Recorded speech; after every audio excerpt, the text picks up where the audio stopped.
Yeah. Yeah. What's up? What up? Hey. Now, what's going on, everybody? Welcome back to the Fear the Hive 1155 podcast. I am Dom, and we have Steven here.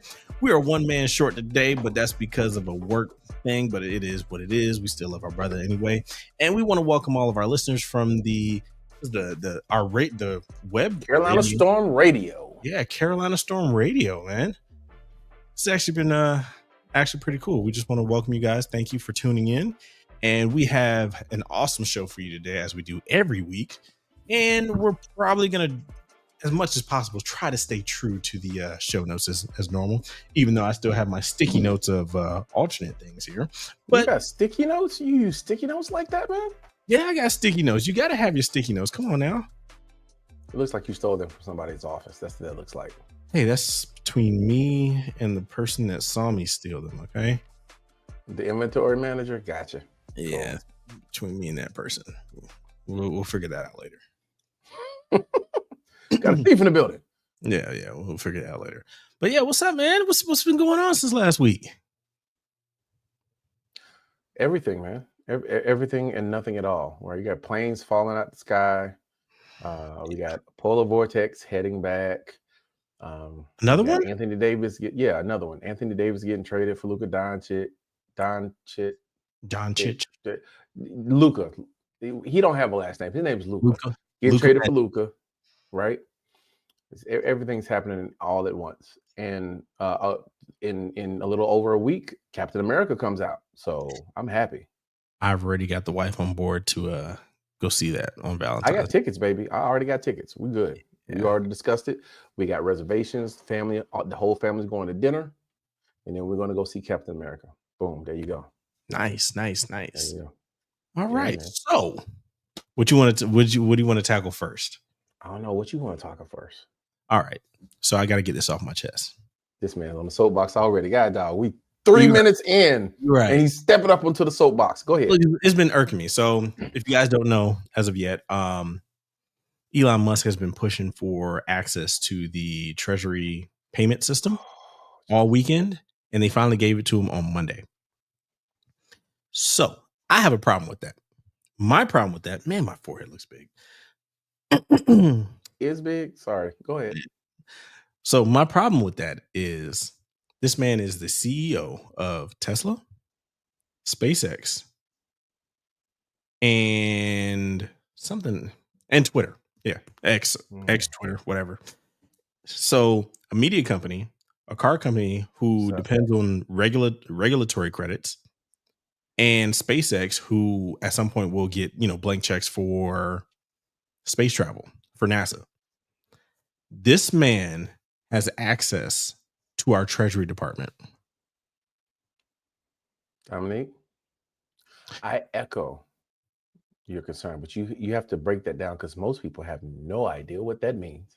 So Elon Musk is technically a special government employee, SGE, which means that's recently. That happened recently. That's recent. He reports to nobody except for Donald Trump, the president. Yes. He reports directly to the president, and this man has access to our Treasury disbursements. So the thing that looks like Elon has a bunch of young. Yes, he does. We'll get to that here in a second. Yo, this is why we like audience participation. We will get to that in a second. Exactly. But the Treasury disbursement is where the Treasury is basically the banker for the U.S. So all the things that the U.S. pays for comes out of those accounts. Pays for anywhere around the world, mind you. Anywhere. And so my problem is, as CEO or having a stake or potential interest in all of these companies, and then having your special government employee designation, that is a problem. Because the stuff that's going out in the Treasury disbursements and the files that he's accessing could contain things that will allow him to go back to his companies and influence how they proceed. You thinking that far down the road? I'm sorry, Dominique. I'm going to step up on the soapbox with you. I'm glad that you're thinking that far down the road to his companies. Let's make it a little bit shorter. What he has access to is everybody. Okay, let's try it another way. You ever seen that LifeLock commercial? Yeah. LifeLock. We lock your life. We make sure that your information doesn't get out to the masses and nobody steals your information. Correct. Right? We're gonna make sure we're gonna cover you with $1 million policy in case anything happens. Right? Here's the deal. What Elon Musk has done is exactly what LifeLock is trying to prevent. Yes. In theory, LifeLock is designed to make sure that you do not get your personal information compromised anywhere. Elon Musk has fought for and gained access to the system that controls. I'm sorry, I need a moment. Let me calibrate my voice so I don't yell. All of the money in the federal freaking government. All of it. And everybody's information that's tied to any disbursement from the United States government. Correct. Let's try this again for the people that ain't here with us. For the people in the back. If we receive any government benefits, WIC, SNAP, Medicare, Medicaid, you're a veteran, any of that, disability payment, any of that, he has all of your personal information, your name, your birthday, your social security number, your driver's license. But not only that, if you got student loans, if you filed a tax return and received a tax refund, if you have a company that receives funding from the government, he has all of your information. He has access to it all right now. Okay.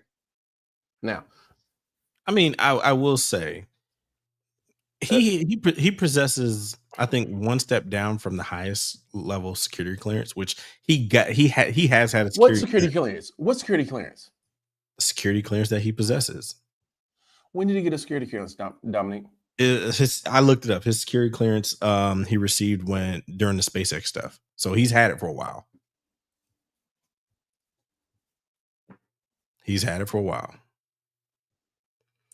And now he has access to everyone's personal information. So here's my thing. My gripe about it is, as the CEO of his companies and whatnot, and as a special government employee, you cannot have that. Honestly, if you're going to do this job, that's fine. But you know what? You need to step down as CEO from your companies. Yeah, that's true. He did have all of our social media metadata from Twitter, but that's neither here nor there. Well, we can see that. Yeah. But having our social security number takes it a step further, right? Yeah. Like I said, I think in order to do this, he needs to step down from CEO, and just, if he's going to do that, fine. But you cannot be CEO of your companies as well. Yeah, that's how it's supposed to work until Trump got elected, and he did not put his assets in a blind trust. See, this is what people don't understand about how not normal any of this is. Not normal at all. Let me paint this a better picture for you. When Jimmy Carter got elected, his family was a millionaire family that had crops in Georgia, right? He was worth millions of dollars when he got elected. His family was. And he put that business in a blind trust, had someone else manage it while he was president. And then when he left the presidency, he got back to business. That's what's supposed to happen for a president, right? To make sure that there's no conflict of interest, and not just for a president, generally speaking, for people that are in government. Up until recently, when, the likes of everyone seemingly in Congress that had a little bit of money was traded on the stock market like they did not have insider information. But I'm sorry, I'm going too far down the rabbit hole. What Elon Musk has now is access to all of the United States money. And if you don't understand how bad that is, then clearly you've never gone to an ATM needing to get cash out for whatever reason, and the ATM was like negative. What Elon Musk has is the access to stop payment on everything. Everything. I was talking to my dad. He made me understand this. because he has access to a system that only 7 people, him and his Doge, right, which isn't one subject at a time. He has access to the system. And with access and control, he has like admin access. You wouldn't give anybody admin access to your Wi-Fi network at home, would you? Absolutely. No, you wouldn't. You got to kill me for that. So why is Elon Musk an unelected official, an unconfirmed official, a person who doesn't have any money in a blind trust, the richest man on the planet at the moment, and someone that does the Heil Hitler on national television? He has access. My father made me understand that if Elon Musk wanted to change the monetary system of the United States, he now can, because he has access to the payment system that we use to pay everything, all of our bills, all of our expenditures, all of our stipends, all of our loans. You got a student loan, he got your information, you got your social security number. So if you want to make sure that if you want to make it so that you didn't receive any government funding for whatever reason at a social security level, he can. Oh yeah. Yeah. 7 people had access to this before he was given access to it, and now him and his team of Doge, which is like 20 people, none of which have any government experience, none of which have been confirmed. Only he has the top clearance. They particularly do not, and some of them, from what I understand, are still in freaking college. The second his running mate in that, like a software in Northwestern or some stupid crap. He's like 19. I'm like, no, this is a problem. Yes. This is a bit of a mess, honestly, because I guarantee you, like, looking through the eyes of, if this was if the Democrats were in office and Barack Obama did this, please don't this man. There's no right now. We don't even have to do that. That's not even necessary, right? It's so bad on its own that we don't even have to compare it to what if a Democrat did it, right? Like, this is objectively bad, and the fact that he has access is not as bad as what he signaled in doing. If the administration,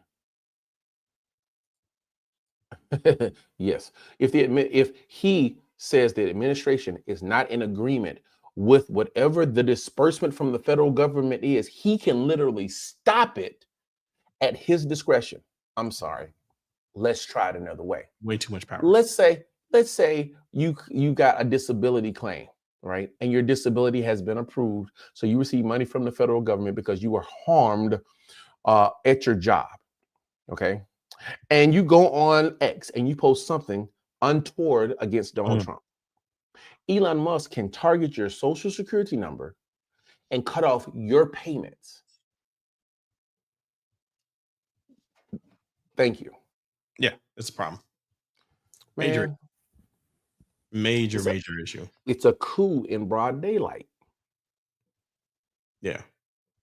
And people act like it's just okay. Yeah, it's not on any level. It's really irking, because it's just like, how did we get here? I mean, rhetorical question, but it's like, how did we get here? A whole bunch of people got together in their idiocy and racism and elected Donald Trump, who then decided that he really only wanted to be president when the television lights are running. Correct. And so he farms out everything else. And to other people. And speaking of that, bad as well. Apparently DEI means we only want competent white men in office or doing the job. That's not okay. It's not, because there's a lot more like for Black people, the most educated demographic in the US, it's like Black women. I'm not, and it's hard to, we have to be twice as good just to get half the look. That's not the conversation. We're falling for the banana in the tailpipe. The real conversation to be had is how DEI came to replace woke and CRT as the way to say nigger without saying it. True. That's what it is. From a linguist perspective, for someone that has studied in the past, wordsmithing, etymology, dialect, regional, and nationwide, it is the new way of communicating a racial epithet without saying it. Okay. Now, if you want to look at what DI actually is, then we can have that conversation.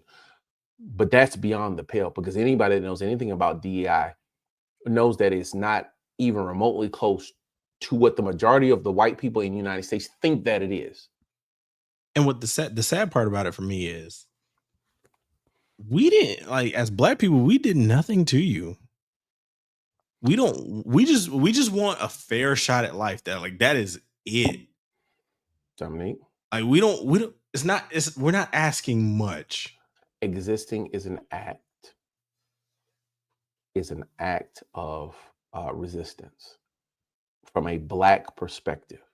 But they brought us here. We didn't ask for any of this. Look, at the behest of profit margins, they brought us here with the promise to control us and use us for their profit and their gain, right? With the understanding or the thought, the contrived and malicious and unscientifically based thought that we were subhuman. Right. On top of, or covering up, the fear that we are superhuman. You know what? We're here now. We're down this rabbit hole. Y'all let us go here, because y'all done put none of this in the comments. So here we go. Okay. Now, I'm not saying that we are not equal. What I am saying is, white people don't think that white people measure up to Black people. Clearly. And I've got hundreds of years of proof for that. The most recent proof is they don't believe that, given a fair opportunity, that they can excel in America. How do I know? Because they are destroying what we call DEI. DEI literally says a person has to be considered if they meet the qualifications for the job, for the position, for the organization. They are not to be considered if they are not. And if they are meeting the qualifications outlined in the specific job or organization, then they should get a look for that. They should get an interview for that. There are no mandates. There are no mandates in DEI that you have to hire. There are no quotas that are attached to anything DEI from the government that you have to do a thing. Okay. But given the fact that they don't believe that someone that is as qualified as them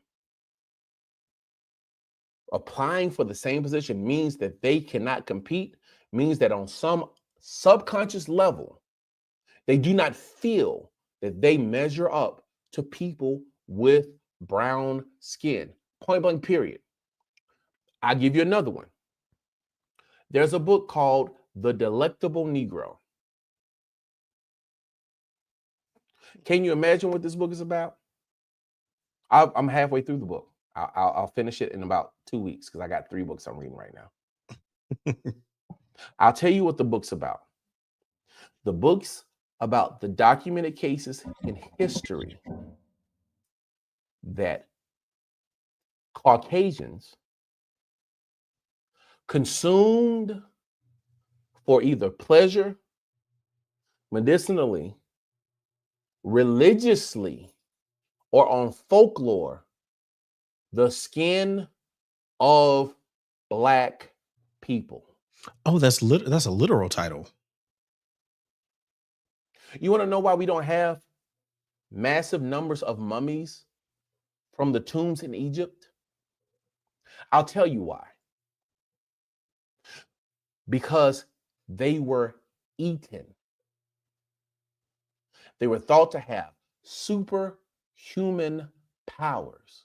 And to attain these superhuman powers, because of the feats that they did of creating these pyramids, this economy, this civilization. It was so advanced that when they conquered Alexandria, they destroyed the library at Alexandria that carried the wisdom of the world.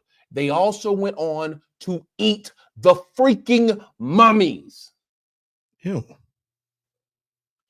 And it's like, that's not even like a made up thing. That's not even like I'm being, you know how you can say some things and you be like, okay, you like making this up or you stretching the truth. No. They literally, I'm reading another book right now that talks about how settlers in America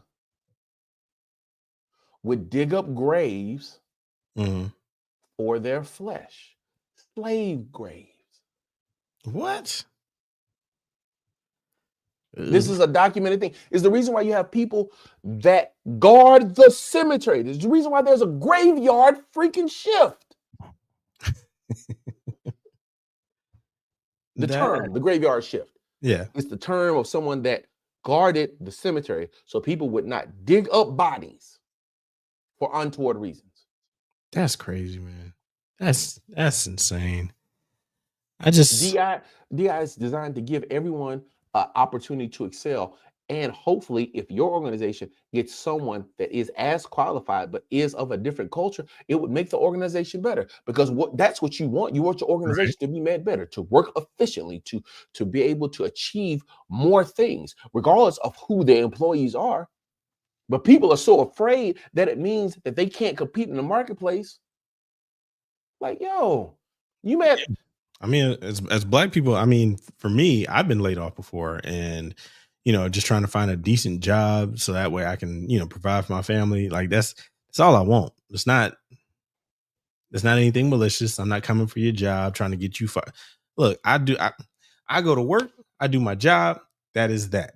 I ain't trying to engage in the craziness, the bureaucracy, the politics. Nah, man, what's the job? All right, cool. This is what we're gonna do. Keep moving. My check come on Thursday, on Fridays. All right, cool. No problem. And here's the thing, like that. It's also assuming that the people that are in these spaces don't deserve to be here. Correct. Like you were saying earlier, the most educated demographic in America is Black women per percentage, period. Not per raw numbers, per percentages. Because I can guarantee you go out there and put a poll out and ask how many Black women got a college degree. No. Per percentage, Black women have a higher percentage of secondary education degrees, masters, and doctoral degrees than any other demographic in the nation. And that's even including Asians, which is a big thing to be able to say because Asians be about their business. Yeah, they are. But then to turn around and say these people that have not done what was necessary to become trained and qualified shouldn't be in this space. Which is another reason why I took a major offense to that Senate guy who was saying that Kamala Harris was a DEI hire. It's like, dude, are you serious? She's probably the most qualified person that you got.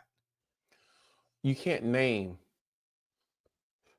a more qualified person running for president. Yeah. That was not a president ever. I've looked it up. Yeah. You can't. It's not possible. Because it doesn't exist. Nope. Not from an education standpoint, not from a government standpoint, not from a serving in the U.S. In U.S. government standpoint. Never mind the state government running standpoint. None of it. And then on top of that, you got a guy that, what are his qualifications? Running his country's bankrupt, filing for bankruptcy, and rubbing orange tan lotion all over his body. Okay, can we talk about this for a minute? Hey, white people, I got a question.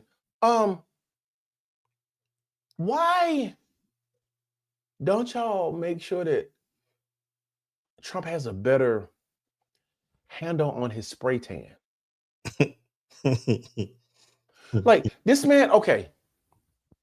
If I take all the politics away from it, And as the representative of the free world of which I live in, I can't have you looking like you can't go out there just looking. You got a mask on, bro.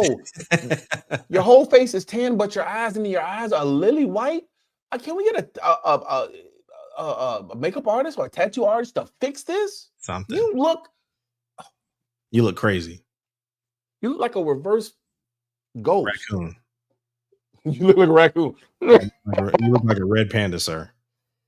I might not agree with you as president, right? Might not agree with any of your policies. But if you're going to represent me, at least let's not be out here looking like a fool. Everybody knows that you're bald and it's a comb over. And it is embarrassing to the world. Ain't no comb over. That's a man unit. No, it's a comb over. I've studied it extensively for years. It is a comb over. Have you ever seen it when it's wet? It does what comb overs do when it's wet. Just thank you. Now, I'll give you the comb over, right? Because I get it. Losing your hair, balding is a thing, right? But this whole white eye that you got going on here when everything else around you is orange, can you at least just close your eyes and spray your eyes orange too? Please, I beg of you, because it's so frustrating. But yeah, and then on top of that, Trump also apparently those threats of tariffs that he instituted on Canada and Mexico. And we really need to talk about this because it is very interesting.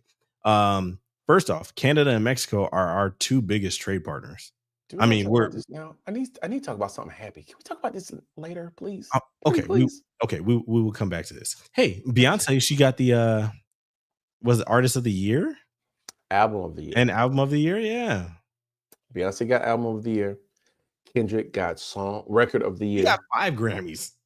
Yeah, he got a bunch of Grammys. He got Record of the Year, which was the big thing, right? Like, Not Like Us is the record of 2024 per the Grammys, right? Which was like just it was in the Drake beef.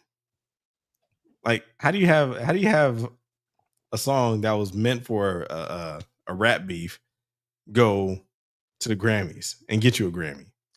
All I'm saying is, I'm not someone that will ever tell anyone to kill themselves. But I will tell you that if I was Drake, if I was close to Drake, I'd be like, hey, man, you need to go away for the rest of your life. For a while. For the rest of your life, bro. It's over. Bro. When I heard the crowd at the Grammys yelling A minor as Kendrick was walking to the stage, wait for it, in a Canadian tuxedo, you know what he had on, right? I didn't get to see it. Okay. So, for those of you that don't know, Kendrick wore a jean suit to the Grammys. But here's the thing. People in the know understand that a jean suit, jean hat, jean shirt and jacket, jean pants. Oh, wow. It's what's called colloquially as a Canadian tuxedo. Sure is. And he wore that as he walked on stage, as everyone was yelling A minor to receive his Grammy for Record of the Year for Not Like Us. Like, the level of petty and the level of accuracy, bro, is astounding. Brody. Absolutely astounding. This man had everybody in the music industry yelling A minor. Half of the people have already worked with Drake. You know how that must make you feel? Oh my God. Oh yeah, that's a problem. Like, you absolutely lost. Bro. Like, you lost. I would be beside myself with anger. That's a Canadian tuxedo, ladies and gentlemen. That's what it is. Kendrick did that, and he did that on purpose. Okay. And he did that to spit in the eye of Drake because he knows that Drake was watching. He knows. Absolutely. He knows. Yeah. It was masterful. And we got a Beyonce tour coming that I got to save some money for because the pre-sale starts in like 7 days. And I clearly am not prepared for this. So what does this do for Beyonce's overall career? Wait, I'm sorry, I don't understand the question. I mean, she crossed over into country. No, she didn't. Okay. Okay. Do you know the bar? I didn't cross over. I brought the suburbs to the hood. No. It's a Jay-Z bar. Okay. It's a Jay-Z bar that highlights the fact that he did not sell out to move towards whiteness. Mm-hmm. He brought whiteness into what he was doing, right? Because there's space for all of us in these things, right? Yeah. Right. Like, we don't have a problem with whiteness unless it's oppressing, right? I don't have a problem with whiteness unless it's oppressing, right? Matter of fact, I rather enjoy whiteness unless it's oppressing, right? Beyonce did not. First of all, she did not cross. She made an album that was a country album. Not for nothing. Country is actually a black genre that white people are now dominant in. I'm not gonna say appropriated, right? Like they may Nashville, and I'm not saying white people. Nashville has a hold on what is acceptable within country music, and they discriminate greatly, not just with black people, but with white people that try to take and expand the boundaries of the genre that is understood to be country. Mm-hmm. Right? The Nashville does that. So I'm not laying this at the feet of white people per se. Mm-hmm. There are white people in Nashville that are doing these things, but I'm not laying it at the feet of white people per se, because there are a lot of black and white and Latino people and other like freaking Native Americans that do country, and they do it very well. Right. It is not one culture's genre, although it could be argued that black people started country music, just like it could be argued that black people started rock music, right? I'm not here to make that argument. What I am here to say is there's enough space for all of us, right?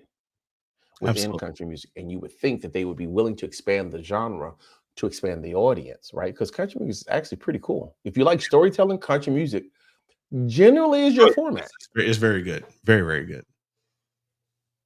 But I don't have the money for this album. I mean, for this tour. Not right now. I mean, it's fine. Affirm. Yeah. Just do it on Affirm. You'll be all right. Bro. Affirm only breaks it up into 4 payments.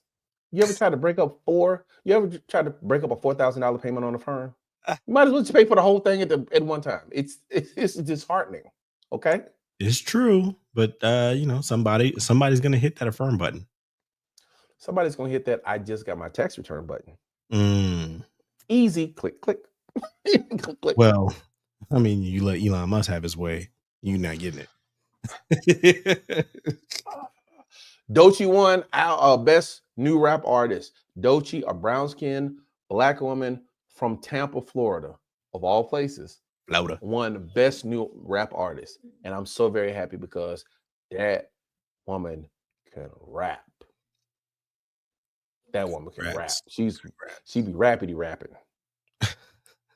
No, seriously, like, yo, like I was listening to her going, yeah, she's better than a whole lot of people that we listen to that gets radio plays. Like, she's really good. So I'm happy for her. So big shout out to her. Big shout out to Kendrick. Big shout out to Beyonce. Oh, wait. Hopefully I can get it right. Wait. Yep. And I can't wait for the Super Bowl because I want to see how he's going to get the entire stadium to sing A minor. I don't think he's going to play the actual song. I don't think he's going to perform the song. What? But I think he's going to play a snippet that causes the people to sing the song, and then that's when we're going to get A minor. I mean, I told you a couple of days ago, Drake's going to need a way bigger lawsuit. Lawsuit? You think that's going to do it? That's not going to do it. That's not going to do it. I'm not saying he's successful. He can try, but if Kendrick doesn't play the song, all he has to say is 2 words from that song. The crowd will do the rest. I saw the pop-up shop. The pop-up. I remember it. Yeah. The crowd will do the rest. Guaranteed. And in New Orleans, of all places, the crowd will do the rest. Guaranteed. That's fair. Hey, does Kendrick Lamar have any songs with he has a couple songs with Wayne, right?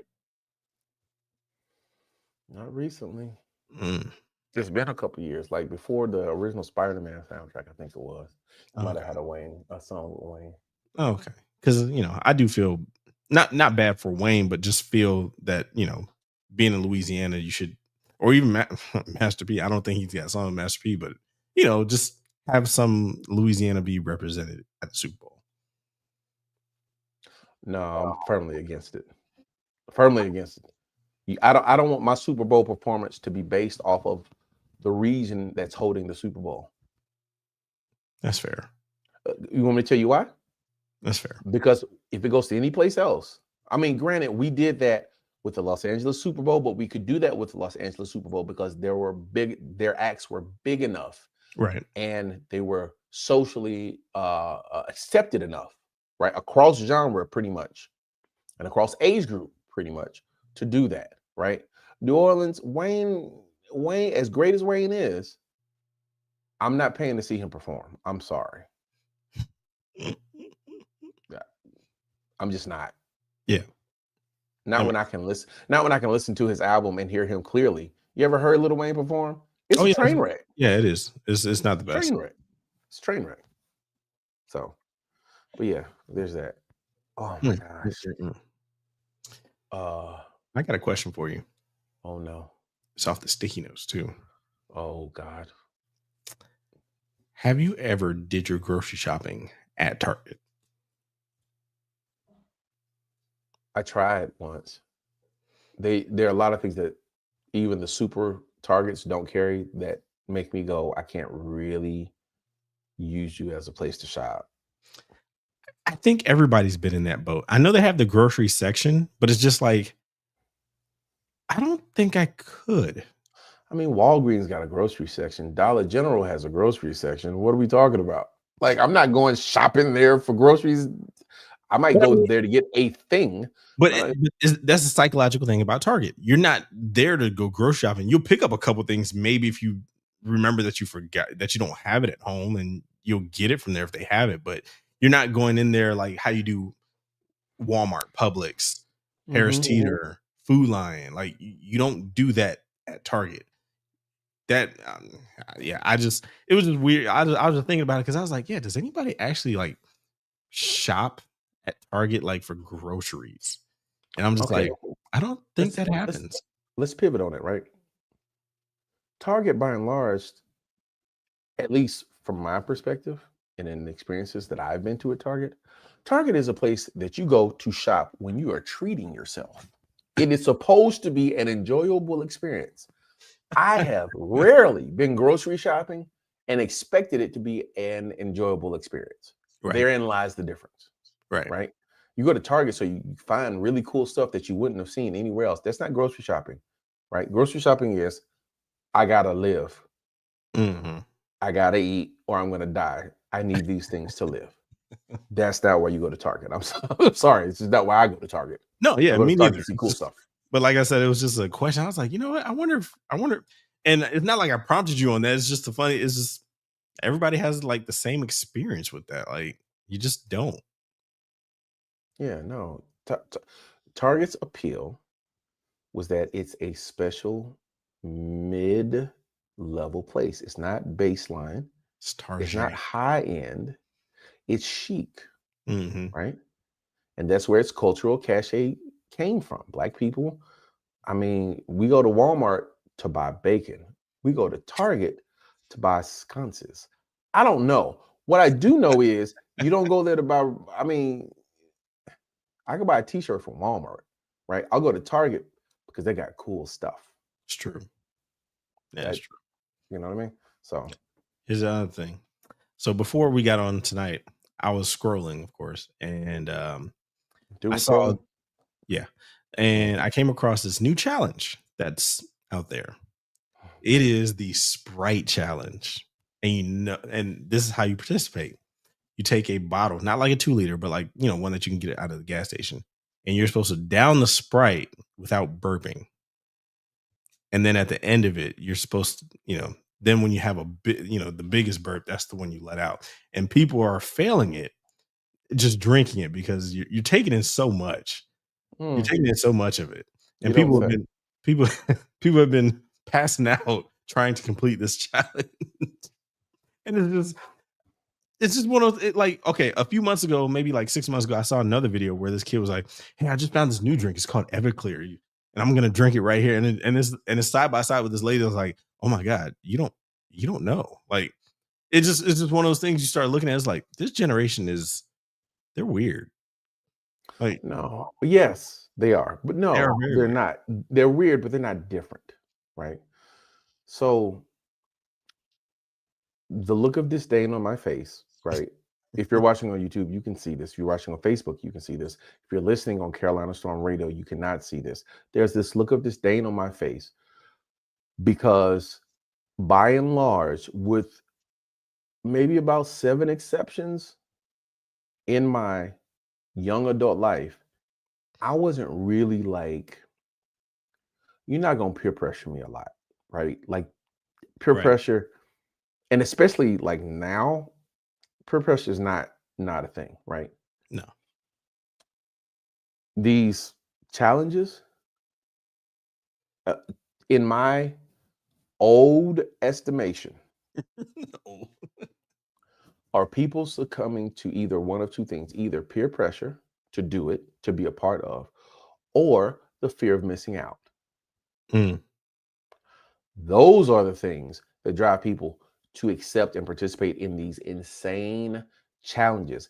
And I just don't have it in me because I don't, if I miss out on it, it wasn't that definitely. cool to begin with, Right. right? And if you got to convince me to do it, then it's not that cool to begin with. Right. If you got to use my cachet for this thing to be cool, then it's not the cool thing. I'm the cool person lending my social cachet to this thing. So I'll do it if I want to do it, but not because you're convincing me to do it. No, that's stupid. Yeah. Now, the Everclear one, I was just like, dude, that's practically like Oh, and ignorance too. Because anybody extreme that ignorance. goes to drink a bottle, a cup, a shot of Everclear If you put your because lips it's a to Everclear, like, dude, that is literally rubbing alcohol. you have to force yourself to down it. It ain't like it just goes down smooth. You could literally No. take a bath in that and sterilize yourself.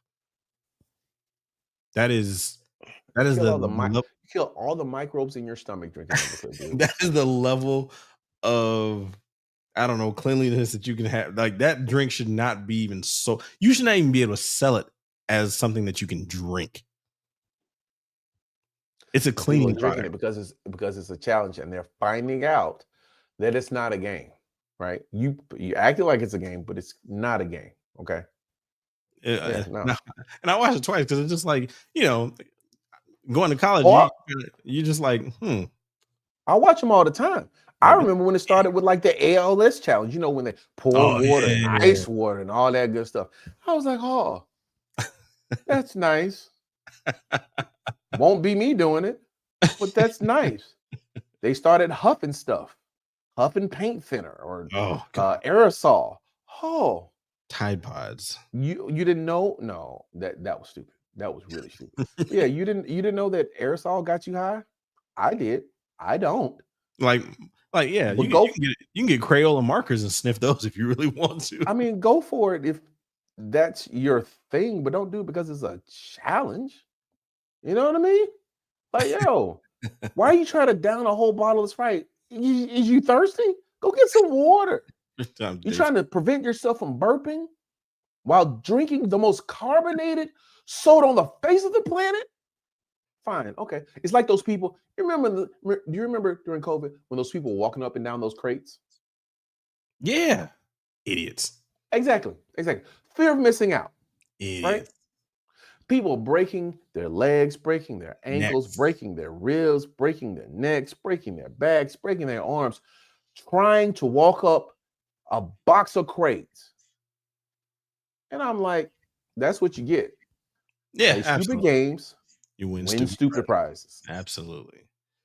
Yeah. That is what it is.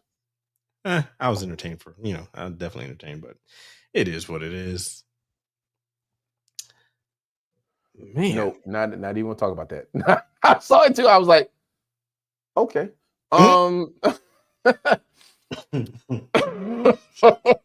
Hey man. Did you know that Martin Luther King had a roster. I heard because I mean, Don't be sorry. It's all good. I'm with you there. What's up, girly girl? Yeah. Yeah. Because I mean, they've all depicted that in a lot of the biopics and whatnot. That he wasn't necessarily the most faithful guy. Okay, so I got two things, right? Two things about that. First of all, we don't know how accurate that is. I only said it because it had slight comedic value, but I do have to say we don't know how accurate that is. True. Only because there was a FBI/CIA program that was designed to discredit Martin Luther King Jr. And to do that, they tried every means to discredit him, which means that if they had to create fake evidence that he had a bunch of women on the side other than Coretta, they did that. So we don't know how credible that is. Fair. However, from a comedian standpoint, from a comedy standpoint, to read some of the FBI documents or the COINTELPRO documents about Martin Luther King and his proclivities, if I took them to be true, which I'm not sure that they are, but for laughter's sake, we have to entertain the idea. They said this man had women in every city. This man was ludicrous before ludicrous. He had, pardon my French, holes in different area codes. Like they say they got this man on tape with different women. They have, like, he had a steady girlfriend in DC, one in Selma, a couple in Atlanta, one in New York. Like he had them across the nation. He was the Chitlin Circuit man of having extramarital affairs, apparently. I don't know. Right. Or at least that's how they're trying to paint him in his death, right? All right. Which I thought was, hey, Martin had game. Somebody, well, first of all, Suits. Martin had game, right? Because Coretta was a catch. I think, in fact, he married up when he married Coretta. Let's be clear. Okay, let's be very clear. So he had game. The only question is, did he use that game for one woman or for one woman per state? That's all I'm looking to find out. I want to know if you use that for one woman or like one woman per region. Right. So anyhow, all right, we got to get off that. That's I believe it. It's Black History Month. We're not going to slander a black man. We're going to laugh at what they're trying to do. Absolutely. Though. That's for sure. Yeah. So, who's taking all of our deportees, man? Yo. Okay, so El Salvador, Marco Rubio, the Secretary of State, confirmed Secretary of State Marco Rubio from Texas. Just came back from El Salvador and apparently Venezuela. And while he was in El Salvador, he got the El Salvadorian president, I hope I said that right, to agree to take deportees of any nationality. Let me try it again for the people in the back. If you a Haitian immigrant and you're not fully a citizen, you could end up in El Salvador. If you are a South Sudanese immigrant and you haven't finished your process, you could end up in El Salvador. If you are a Canadian immigrant that doesn't finish the process, but you're white, they're probably not going to give you any problem. But if you're black or brown, you could end up in El Salvador. If you are Latino in Texas and you don't have your papers with you, you could end up in El Salvador because the Salvadorian president has said, just send them here. It's all good. We're gonna put the bad ones in jail. And ask me where the 5th worst jail in the entire world is. El Salvador. I mean, yeah, but I mean, look at this. Look at this though. This is it's not the worst. I mean, of course, this is probably the tourist spots. That's if you're not in jail, bro. I mean, it's right here on the back end of Honduras and Guatemala, and yeah, I'm not gonna lie, that I wouldn't.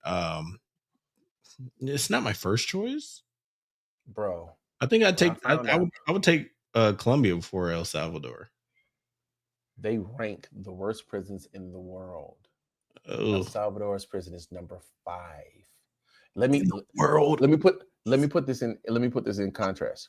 The United States has a supermax prison underneath a mountain in the Midwest of the United States that people that are there are on 23-hour lockdown. They get 1 hour outside of their cell per day, but they are cuffed while that happens. They do not ever get to see the light of day because it's underground. They do not get any visitation or any contact with the outside world. That don't even crack the top 20 worst jails in the world. And El Salvador got number 5. Bro. Geez. Yeah, I mean to be ranked that high or low, however you want to look at it, in the world of jails, that's you know, got to be bad when other people with really bad jails go, our jail is bad, but that was number 5. That was worse. That's like Rikers, Lompoc, or Guantanamo Bay. Any of those. Yeah, no, Guantanamo's bad too. And yes, yeah, Guantanamo Bay, definitely internment camps. It's bad. Guantanamo Bay is not set up to hold 35,000 people. Let's just start there. It's gonna be. But it's gonna be bad. Whoever they send there, and he's doing to the Latinos and other immigrants what Hitler did to the Jews. Like, y'all don't live here in Texas. It's fair. There are helicopters up all the time. They are pulling people out and arresting them for suspicion of being undocumented immigrants during traffic stops. My guy. Suspicion? Bro, I had to give my kids the conversation last week. You know what the conversation is? What? I had to give Sam, because Sam has free-forming dreads, right? You could appear to be a Haitian immigrant. And they could detain you. If they detain you, you need to have your Texas real ID license, real ID number memorized. You need to comply as much as you possibly can. And you need to know from the time that you get detained, it's going to take me about 18 hours to get you out, period. That's it. Which are the rules. Which sadly, you shouldn't have to have that conversation yet, but those are the rules. Yeah, no, dude, seriously. Like, if you see someone being detained, that is not your problem. That's not your business. Because as soon as you get involved, you could be detained as well. And that 18-hour clock starts, right? Yep. And this is hoping that they don't send you overseas to El Salvador before I can get you out. Because that's you know what it is.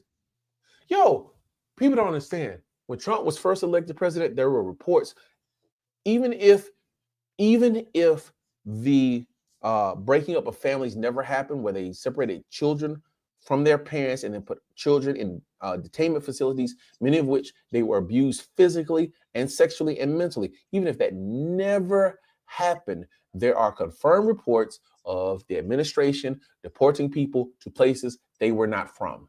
Yeah. I mean, he did it not too long ago.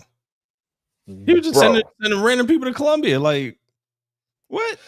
Even if I'm for getting rid of undocumented immigrants, can you send them back to their where country they came of origin? My God, you already paying for the plane ticket. You might as well get the destination, right? Send them to exactly where they came from, not some random country. Like, that's stupid. That makes zero sense. No, cruelty is the point. If you don't start with cruelty is the point, then no, it's not going to make sense. But then why? Go ahead, ask the question. If cruelty is the point, yes. That's a personal vendetta. That's a personal vendetta. No, the rest of us, that's a subconscious fear. Go on. True, but I mean, the rest of us aren't. I'm not looking to have anybody deported. Like, everybody that stood up there and was like in the pre-election interviews, like, yeah, what's your number one concern? Immigration, the border's just like, first off, you're just reading headlines. You're not even understanding the actual story. You just Like, I don't know. It's just really weird because it's like all of a sudden everybody's like, yeah, immigration. Yeah, it's just bad. You only know what Trump has told you, or you think you know only what Trump has told you. 6 years ago, there was an incident in Virginia. And during said incident, white men from across the nation came to a college campus and they were yelling out the phrase, Jews will not replace us. And everybody looked at that and they were like, oh, they just having a bad day. Oh, they just, they are unhappy with their lot in life. When have white people ever had such a hard time in America that they should be unhappy with their lot in life? System is Wait. for you. That was not caused by other white people. Right. Never been the case. But we sit there and we watch that and we completely ignored the fact that they were screaming from a place of fear. Unconscious, subconscious, if you will, fear.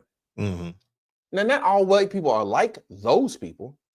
There's a spectrum of white people.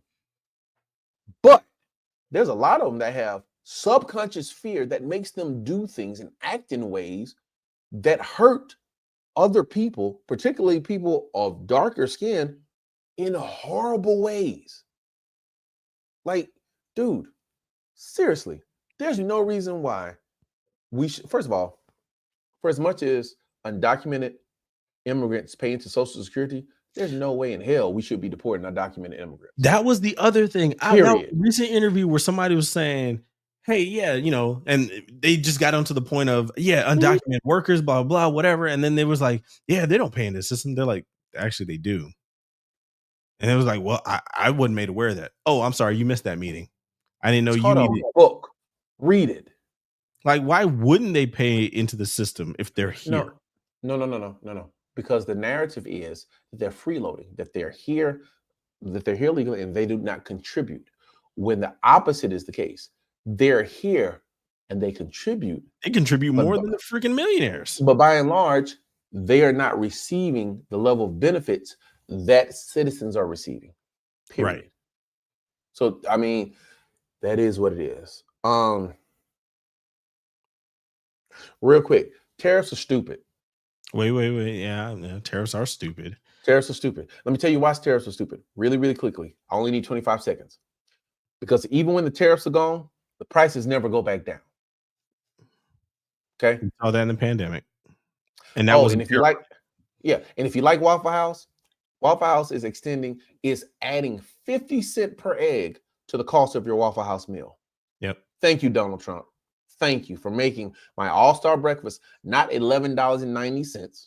First off, the price of Waffle House was now $12.90. Huh? What's that? I said the price of Waffle House is already irregular. Bro, Waffle House. The fact that Waffle House is adding a 50 cent surcharge per egg. Yeah, per egg. Per egg is crazy. And let's be clear. I am 95% sure that they're still eating a third of the increased cost for the eggs. That's how bad it is right now. And people, we voted for Trump. He's going to bring down the price of eggs. No, you idiot. He don't even eat eggs. He's doing the very opposite. He don't even care. He doesn't care. You've been bamboozled, hoodwinked, swindled, smickledorfed. However you want to put it. I was there with you until that last one.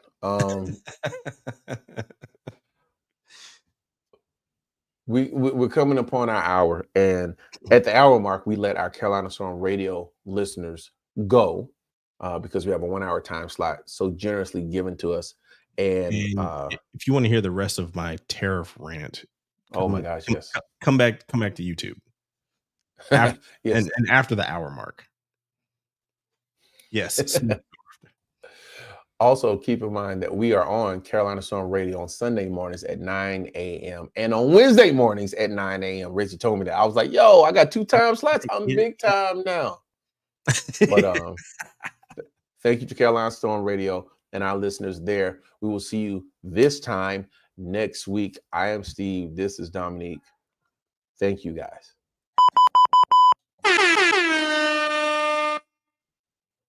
And now for the rest of y'all. So back to what I was saying earlier, this whole tariff thing and oil, we're getting ready to have a problem.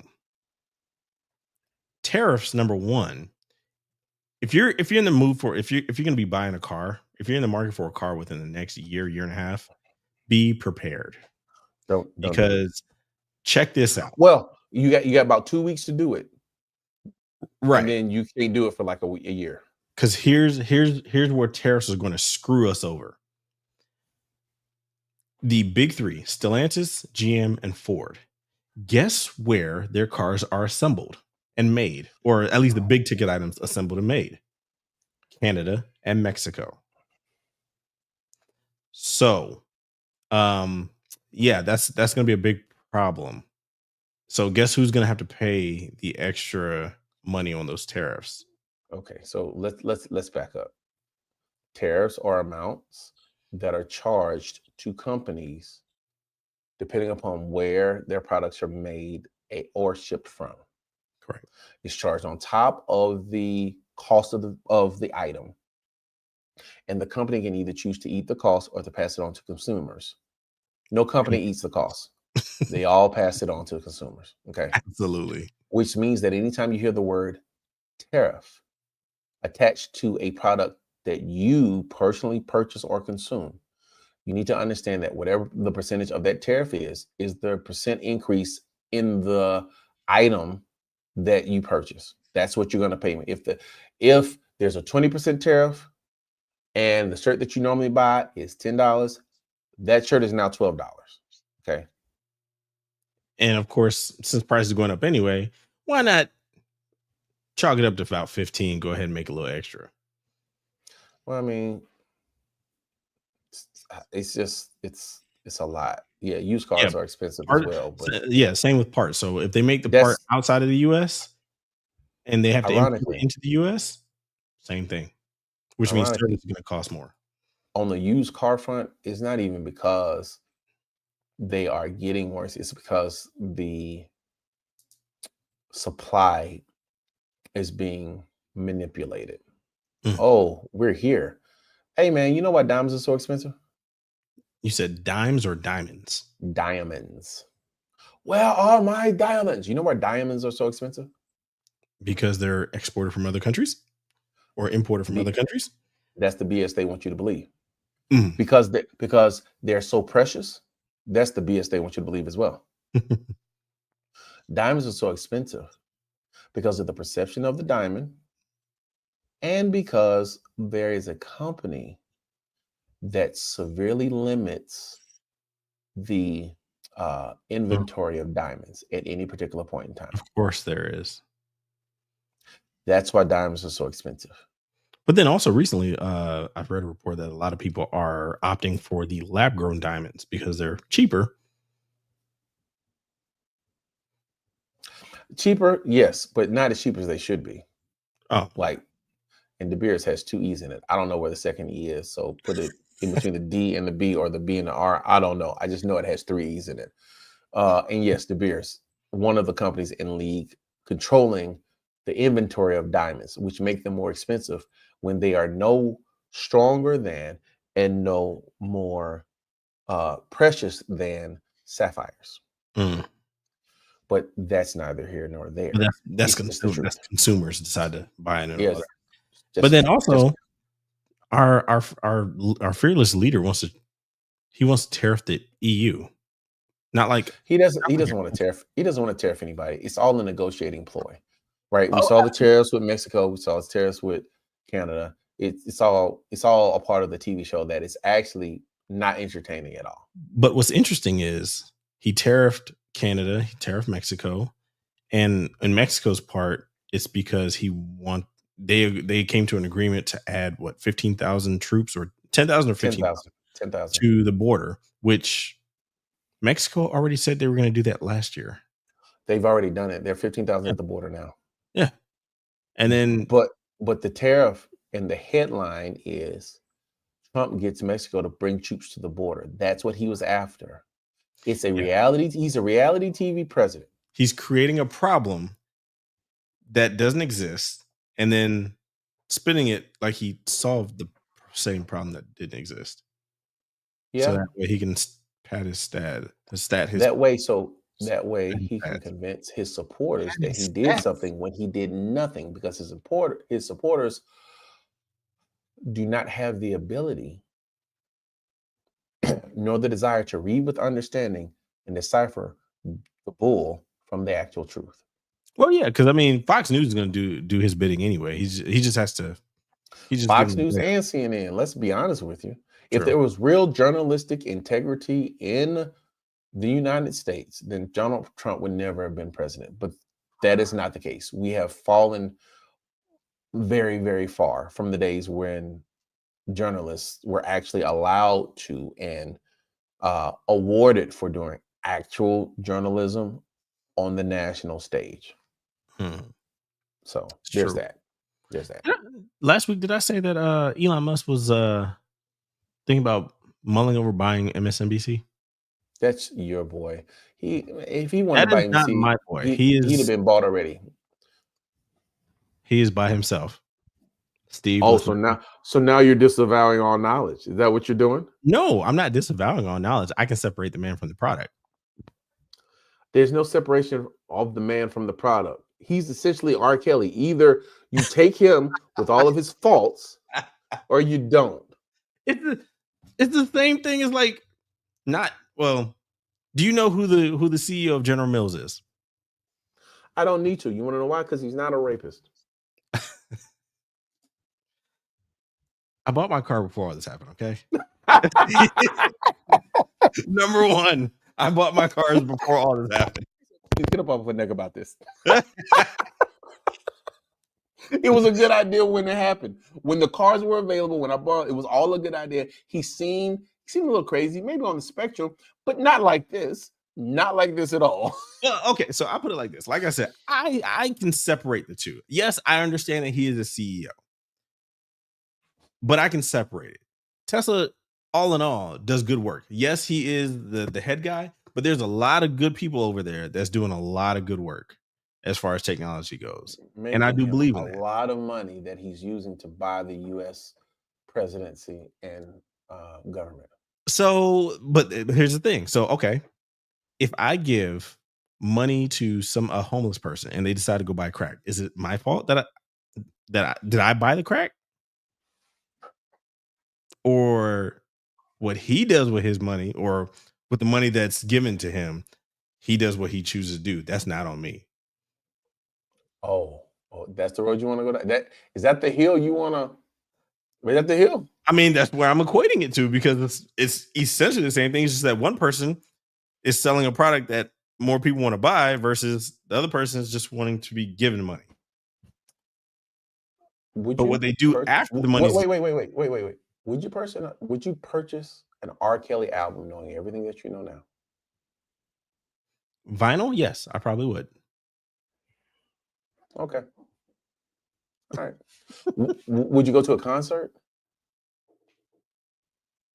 No, but that's because I just don't like concerts in general. Okay. I'm just trying to figure out where I'm figuring out where the line is. So you would buy, see, good night, girly girl. You would buy an album, you would not go to a concert, but not because you don't like R. Kelly in concert, but because you don't like concerts. Okay. If he wrote a book about his exploits, would you buy it? In fear of incriminating myself, I can't say how I would read it. So for the purposes of this answer, because I'd be curious, I would buy it to read it. But we all know that I would read it using other means. So you would, what's the word I'm looking for here? You would financially support his actions by being a consumer of his? No. Not in book form, but in vinyl form, yes. Yes. Vinyl form, because it would add to your collection and it gives you value, regardless of what said consumerism of his product could fund. We don't know all the other things that. No. Don't try to weasel. No. Put the butter down. Stop slathering yourself up. All right, stop slathering yourself up with butter. I'm just trying to wiggle out of this. I'm just trying to figure out where the line is. It's like, I get it. You give the homeless man, I don't know, $5 and he go gets a drink. It's not your fault he went and got a drink. You get a homeless man $5 and he goes inside and buys a knife and he stabs somebody. Same principle applies. That's not my fault. No, it's not your fault. But if he told you he needed a knife, you're kind of culpable. But he didn't tell us that he needed a knife. He who? You know who. No. I need a name. He who didn't tell us he needed a knife. Are we talking about R. Kelly? Are we talking about Elon Musk? We're talking about Elon Musk. At no point did he ever say, hey, by funding me, I'm going to get access to the Treasury disbursements, and I'm just going to do what I feel like doing. All right. That was a very recent development. Last question, then I'll move on. Because we know that you bought your vehicles before Elon went rogue, Elon, if you will. Yeah. Will you be buying another Tesla vehicle in the future ever? Yes. Okay. Case closed. All right. Now, moving on. Only because it's okay. It's all right. I need. As long as it fits what I need, I will gladly pay the money. It's consumerism. At some point, it gets us all. It's okay. It's right. I have no desire to show any kind of judgment or untowardness to you for that decision. I understand it. Now, I mean, does it put me in a precarious position? Absolutely. And I understand it. How does it put you in a precarious position? Because of the optics.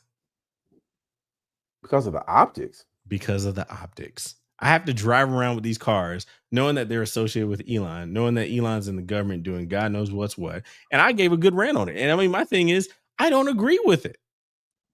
But like I said, I can separate that man from your money directly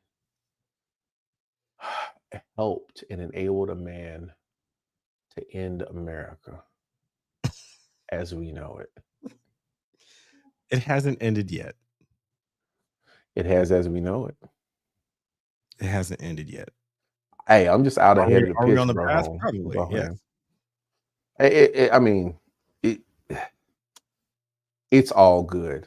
Enjoy your electric vehicle. Drive that junk till the wheels fall off. That's all I'm saying. Seeing as how you bought it before Elon went Elon, I don't have a whole lot of smoke for you on that one. However, you buying another one, that's a personal choice. Thank you. Yo, it's like driving around on a MyPillow or buying a MyPillow and giving it for like a gift for Christmas. I wish someone would give me a MyPillow. I would MyPillow throw it right back at them. Like, yo. But at any rate, how much of them? We'll know more about how bad Elon is in the coming weeks, right? Well, in the coming weeks. What we will not know in the coming weeks, because it's too far away, is whether or not Fantastic Four is going to be as good as it looks. Did you see the new trailer, Dominic? Yeah. Why was Trump talking to the MyPillow guy? You want to know why Trump and Mike Lindell were having conversations? It's a freaking pillow. Yeah, but he made millions off of that pillow. And with the millions that he made off of that pillow, he donated to the Republican Party and the Trump campaign multiple times because he wanted the tax breaks and he wanted to punish the people that made his pillows. I don't know why, but hey, that's his proclivity, not mine. Okay. Yeah. Yes, I did see the trailer for Fantastic Four First Steps, right? Yes. Yeah. Thoughts, please. We got 16 minutes. Thoughts, please. I am super excited. I wish that movie was coming out first because this represents the overall reboot of the Marvel Cinematic Universe as we know it and the beginning to seeing Robert Downey Jr.'s Doom again. You put a whole lot on that right now. I'm just glad that Marvel has another movie that starts us down a path to something that we are not exactly sure of yet. Yes. Right. Yeah. I have big hopes for this movie. I think a lot of people have big hopes for this movie, and I hope it lives up to that hype. We need as a Marvel fan, we need this. Well, you're forgetting about Captain America. I'm excited to see it, and yes, we have 3 movies this year, but Wait a minute, it's I'm not. 3 or 4. It's Captain America, Thunderbolts, Fantastic Four. That was one more, wasn't Fantastic it? Four. Fantastic Four is next year. I think it's next summer. Keep talking while I Google, please. But yeah, I forget what the last one is too. But yeah, we have 3 movies this year, and which I am excited about. But I'm ready to. Hey, Dominique. I think you missed a year because Fantastic Four happens on July the 25th of 2025, which is this year, my friend. Yes, sir. That's why I brought it up. Okay. I'm happy now. You're welcome. My year just got brighter. And look, and to know that Captain America's suit is vibranium should make you happy as well. Oh, absolutely. Yeah.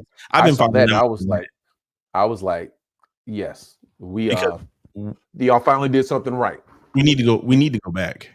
Like he's not getting the super serum, but he does have a vibranium suit.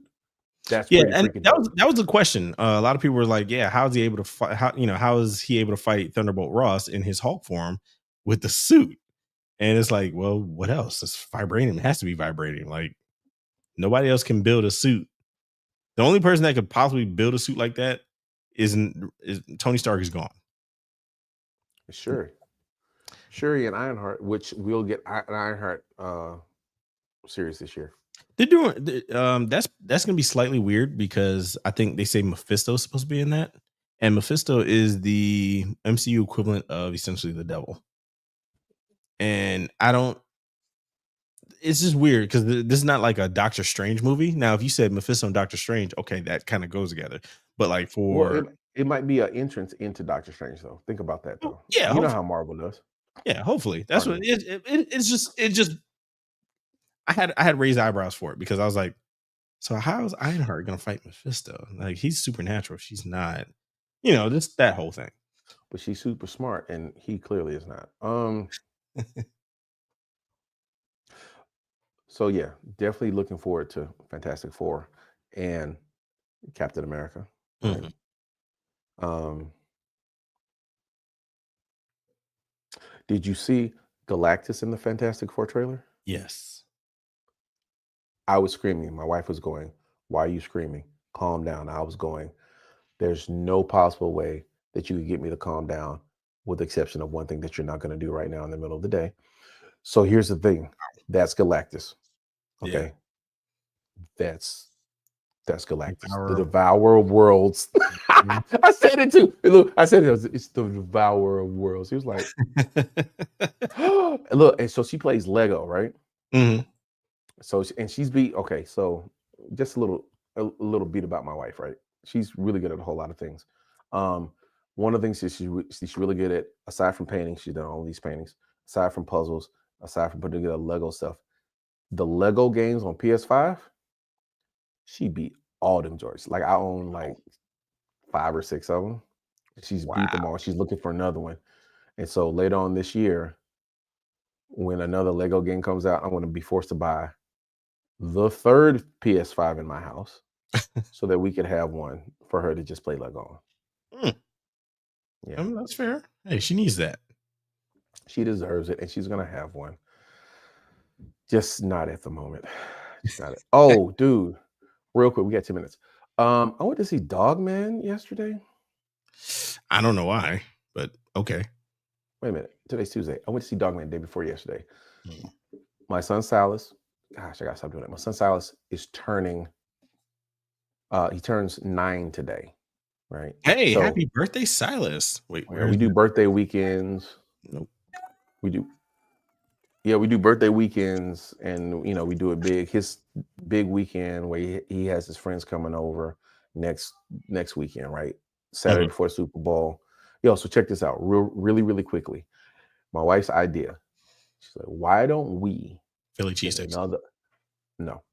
Why don't we have a video game birthday party? It's like, all right, What do you mean? She was like, well, if we get the 43-inch TV from out of my kids' room and the 43-inch TV from out of Sam's room, we can put them on the walls downstairs. And we can put our 2 sofas back to back. And we can have 2 PlayStations on one side, 1 PlayStation on the other side, and 6 kids playing at the same time. That's pretty cool. It's gonna be dope as crap, yo. I cannot wait. I cannot wait. Right?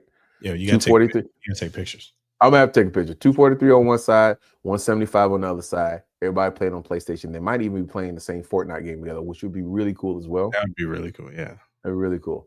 So we're gonna do that. Of course, we're gonna have pizza and stuff and sing happy birthday. But that we came up. She started the idea and then I chimed in, so we collaborated on it. But it was I'm low key excited about it because we're gonna move our dining room table into what the studio is right now because I got a 50-inch on the wall here in the studio. We're gonna watch movies while they play that. Like the parents are gonna be over here. Hopefully, we can play some cards or Monopoly or something. Yeah, something like that. So, but yeah, looking forward to that this weekend. Sounds like you have a very full weekend ahead of you, sir. Yeah, got a good family friend coming into town as well. Can't wait. We always have a great time. Looking forward to that. What are you watching? I'm kind of in between shows right now because the wife finally finished. How did that go? Game of Thrones. She had the same reaction everybody else had. Like, what was her reaction when Missandei got killed? Oh, she was like, "But why? How dare you?" Like she was all the same emotions everybody else had at the time that it happened. Yeah, like she threatened to stop watching the show quite a few times, especially after the Red Wedding. And it was just, oh my God. She was like, Arya is her spirit animal. Like, all of it. It was so good.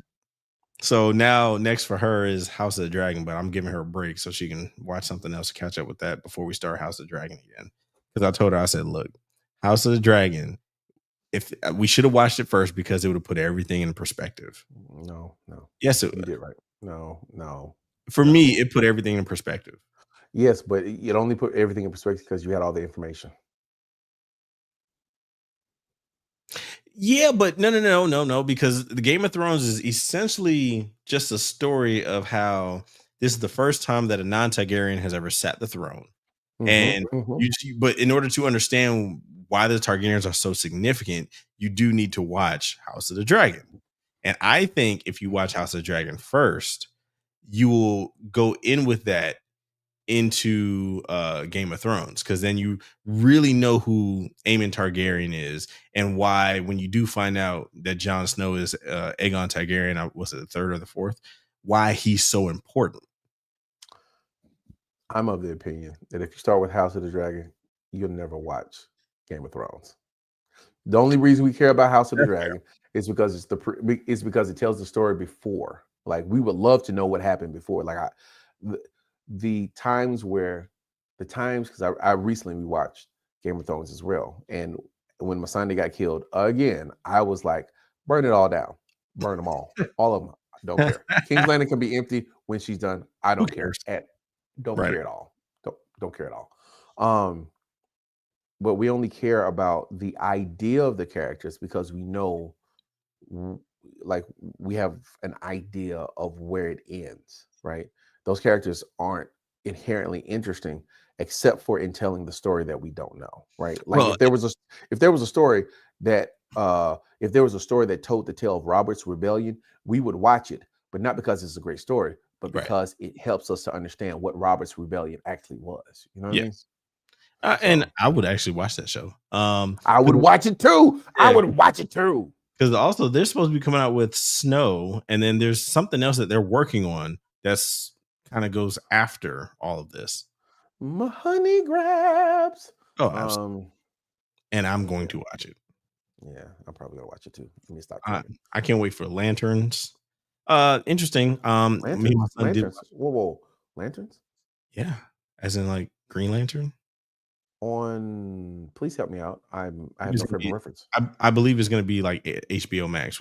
Like right now, they're eyeing Aaron Pierre. Aaron Pierre. Jesus, I can't talk tonight. Oh yeah, I thought it was going to be a movie. It's going to be a series. Yeah, I think because they can tell it better as a series. I believe so as well, and I'm very much for DC TV shows and much less for DC movies. Absolutely, yes, 100%. Because I mean, I think it's going to follow, of course, Hal Jordan, which Aaron Pierre should be playing, because he ironically even looks like him. And then it should be telling more of like the other Lantern Corps and kind of get into that. So I mean, I'm excited for that because especially now that the CW, the Arrowverse is dead, and so is Superman and Lois. I need something. But yeah, I'm kind of in between shows right now. I'm thinking about picking up Landman. I'm also because I'm an IT guy. I'm actually thinking about watching Mr. Robot. And Mr. Robot, from what I understand, you will love. Most of the IT guys I know that watched it in its first run, really enjoyed it. Yeah, it's because a lot of the coding and scripting and whatnot is actually pretty accurate. Yeah, that's what. Not just somebody just typing on a keyboard and just stupid stuff just floating around the screen. So it actually uses logic. So I'm kind of interested. Apple has a TV show that's out. And I'm not talking about Severance. The Gorge. Oh, The Gorge. That's what it's called, The Gorge. I saw the commercial for that the other day, and I was like, I've got to watch this. And I think it's already out. So I need to, I might watch that first episode tonight. So no. Not you talking about The Gorge? No, that's not a TV show. That's a movie. No, that's a series on Apple TV. Okay. For those that don't know, The Forge and The Gorge are both media properties. Okay, correct. Let's start there. Correct. The Forge is about Black people, a man challenged by a single mom, blah, blah, blah, blah, blah. The Gorge is a movie about two highly trained operatives on different opposing sides of a chasm. Right. And for some reason they have to go in there and discover like a whole bunch of craziness. Yeah. Like it's it comes out next week. Yeah, it comes out next week. That's the movie. Okay. Prime Target, however, is one I think you probably should try first. Prime Target? Okay. Yeah, Prime Target. I've been waiting on that. Like I'm watching Paradise on Hulu, which is actually pretty good. Okay. If you make it through the first episode, if you don't like it, ditch it. If you make it through the first episode and it appeals to you, keep watching. It gets better. Hey, you ever watched Entourage? I'm sorry, what? Have you ever watched Entourage? Have I ever watched Entourage? And that's the wrong question. How many times have I watched the entire series? Is the question you should be asking me. The answer is 3. Well, that's my next. That's on my list too. It's a good watch. It has good and bad years, of course. I think it has like 6 or 7 seasons, and like season 6 is okay. Half of season 7 is okay. The ending of season 7 is really good.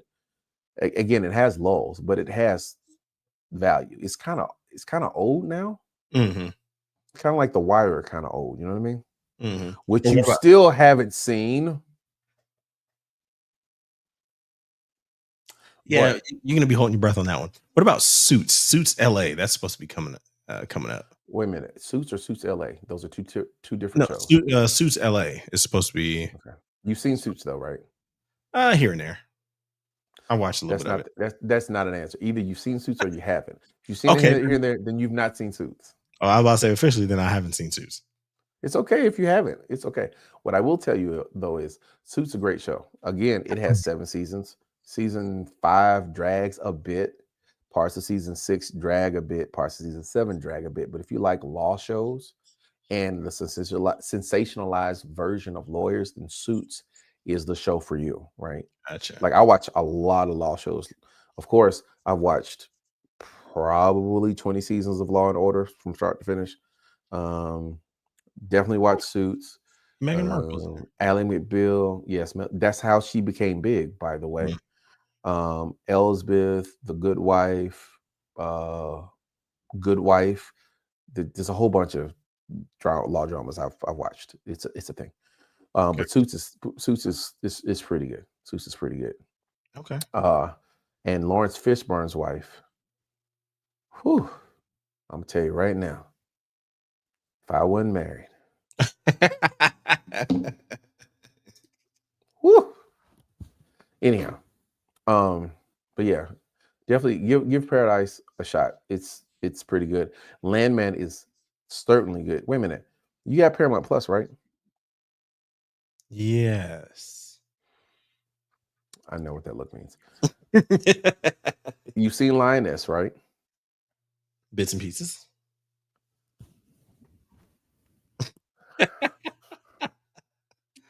Look, my wife was watching Lioness, and my wife doesn't move through shows as quickly as I do. So sometimes when she's watching something, I'll let her have it, and I'll go watch it myself. And like in a span of a week, she's like, "You've already caught up?" I'm like, "Yes." Okay, so Paramount Plus has this thing where they put out really good shows, right? Landman, show that I just named, talking about Lioness. Yeah. The Agency is on Paramount Plus right now. Jack Ryan, I believe, was like a Paramount Plus and Prime partnership. Like they Elsbeth, you may not like Elsbeth because you may not like her character, but it's a good show. Like they do good shows. They just generally do good shows. Landman and Lioness are two of the best shows that you can watch on anybody's television across network. Gotcha. Right. And per Lioness is great. I thought Jack Ryan was like the creme de la creme of what Amazon was going to be able to offer, but Lioness, I would watch Lioness for however many seasons that they have. It's amazing television. It's amazing television. Yeah. Matter of fact, Lioness and Landman are by far and away better than almost anything that we've named today, right? Paradise is good, but it's only 4 episodes in. So anything in 4 episodes can be good or good for the 4 episodes, right? Yeah. We're talking about Landman has a full season. It's great across like 10 episodes or 12 episodes. Lioness has 2 seasons, I believe. Yeah, 2 seasons. And it's great across all those 2 seasons. Just like Jack Ryan, which have you seen Jack Ryan on Paramount? It's good across 3 seasons. The first season is amazingly good. Second season does not drop the ball. Neither does the third season. With John Krasinski, right? Yes, it's his baby, and he's good. Yeah, it's good. It's his brain. I don't know if it's his brainchild, but I know he has executive producer credits, and it's really good. Like if you like watching what is it 24 or like The Unit or SEAL Team or any of those NCIS junks, right? Jack Ryan is what you want to watch. It's very good. It's very good. Yeah, it's like Homeland, but not sucky after the first half of the first season. So anyhow, the other thing I was thinking about picking back up is because a lot of this came out when I was younger, didn't really care about it. I think I'm gonna watch the Bourne series and kind of just go back, rewatch them, understand them. Yeah, it's not. You're not going to pick up a whole bunch more understanding. You are going to be looking at him like, this dude is crazy. Yeah, because I mean, there's nuance, but it's not. It was highly nuanced when it came out, right? When it came out, the storyline was highly nuanced, right? But now, with what we've seen since then, you go back and look at it, it's nuanced, but it's not nearly. No. So. Gotcha. All right. Oh man. Ooh. Oh, Friendly Neighborhood Spider-Man. They need to do Spider-Man right. That's all I can say. I don't know where they're gonna pick up because they have a lot of places where they could pick up. I mean, you have a lot of things that you I could know where get there. I've seen the first 2 episodes. Really? I'm not mad at it. Okay. I'm not mad at it at all. And I used to wake up in the morning early enough to get all my chores done so I could watch Spider-Man, The Amazing Spider-Man, Right. on network television on Saturday morning. Okay. Right. I'm not mad at Spider-Man, at the neighborhood Spider-Man, friendly neighborhood Spider-Man. Not, at least not now. Okay. They've done well. Right. It's not the same story in the way that you know it, but it's not a bad story. They've done well at crafting the story and creating a lane for themselves amongst a lot of very familiar material. Nice. Okay. Yeah, might have to check that one out. Yeah, do that. All right. I think we should wrap this up. Do you think we should wrap this up? I think we should wrap this up. We could. Yeah, we could. Jason, we miss you, man. We miss you, dog. Get rest. Go to work. Yeah. Be responsible. All that good stuff. Do what you gotta do. To everybody that's still watching us, thank you for hanging out with us. We're trying to keep this to like 90 minutes because we know people have things to do, short attention spans, and we talk a lot. But thank you for watching Fear the Hive 1155 on Carolina Storm Radio, on YouTube, on Facebook. Hopefully we can gain another platform. I'm working on like Instagram and TikTok, but I don't know how to do that yet. Instagram's a little difficult because they only let you do an hour's worth. So that means we got to stop. Probably. But until then, encouraging words. Don't get deported. Don't get arrested on the weekend. Stay safe. Don't root for the Chiefs.